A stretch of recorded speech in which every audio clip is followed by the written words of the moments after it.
लोकसभा चुनाव के वक्त से ही राहुल गांधी अपने आप को पीएम बनते देख रहे थे, लेकिन नतीजों के बाद राहुल गांधी का सपना क्षण से टूट गया।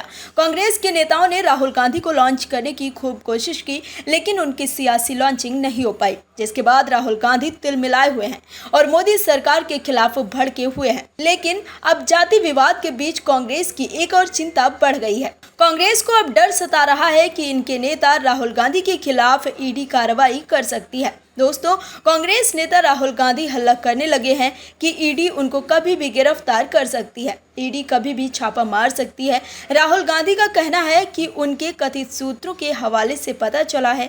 दर्शकों, राहुल गांधी का काम सही है, पहले घोटाला करो और फिर राजनीतिक दबाव बनाना शुरू कर दो जांच एजेंसी पर। लेकिन राहुल गांधी को समझने की जरूरत है कि ये मोदी जी की सरकार है, यहाँ घोटालेबाजी और घोटाले करने वालों की एक ही जगह है। तो अगर राहुल गांधी दोषी पाए जाते हैं तो उन्हें जेल जाना ही पड़ेगा, ऐसा बीजेपी के नेता का कहना है।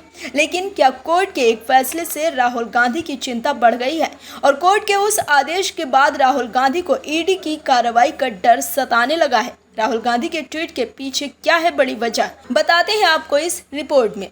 दरअसल कांग्रेस सांसद और लोकसभा में विपक्ष के नेता राहुल गांधी ने हाल ही में दावा किया कि प्रवर्तन निदेशालय उन पर छापेमारी की तैयारी कर रहा है। लेकिन सवाल उठ रहा है कि राहुल गांधी के डर की वजह कोर्ट का एक आदेश तो नहीं है, क्योंकि हाल ही में दिल्ली हाई कोर्ट ने नेशनल हेराल्ड मामले में बीजेपी नेता सुब्रमण्यम स्वामी, कांग्रेस नेता सोनिया गांधी और राहुल गांधी से दलीलों पर संक्षिप्त नोट दाखिल करने को कहा है। न्यायमूर्ति नीना बंसल कृष्णा की अदालत ने सुब्रमण्यम स्वामी, सोनिया गांधी और राहुल गांधी को इसके लिए 4 हफ्ते की मोहलत दी थी। अदालत ने कहा था कि इसके बाद लिखित दलीलें 15,000 रुपए के शुल्क के साथ स्वीकार की जाएंगी। न्यायमूर्ति नीना बंसल कृष्णा की अदालत ने इस मामले में अब 29 अक्टूबर की तारीख दी है। इस दिन विभिन्न पक्षों की ओर से बहस होगी। अदालत बीजेपी नेता सुब्रमण्यम स्वामी की ओर से दाखिल की गई याचिका पर सुनवाई कर रही थी। इसमें नेशनल हेराल्ड मामले में निचली अदालत के समक्ष साक्ष्य पेश किए जाने की मांग की गई थी। इसी मामले में सोनिया गांधी और अन्य आरोपी हैं। वहीं इससे पहले नेशनल हेराल्ड केस में कांग्रेस को एक बड़ा झटका लग चुका है। इस साल अप्रैल में ईडी ने नेशनल हेराल्ड केस में बड़ी कार्रवाई की थी। मनी लॉन्ड्रिंग मामले में पीएमएलए अदालत ने व्यापक सुनवाई के लिए नेशनल हेराल्ड अखबार को संचालित करने वाली कंपनी एसोसिएटेड जर्नल लिमिटेड और यंग इंडिया के खिलाफ ईडी की कार्रवाई को सही ठहराया था।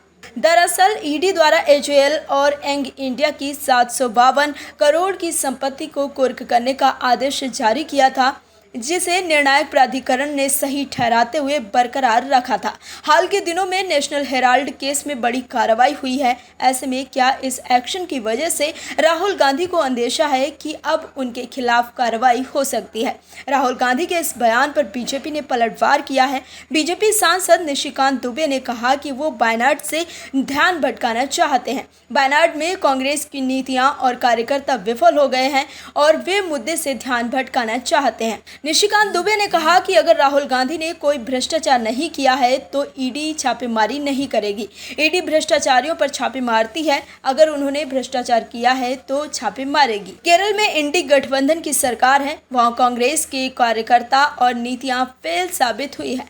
आज अगर केंद्र सरकार नहीं होती तो लोगों की जान नहीं बच पाती। वे वायनाड के मुद्दे से ध्यान भटकाना चाहते हैं। Bureau report, OMH news. और भी वीडियोस देखने के लिए चैनल को सब्सक्राइब करें और बेल आइकन को दबाएं।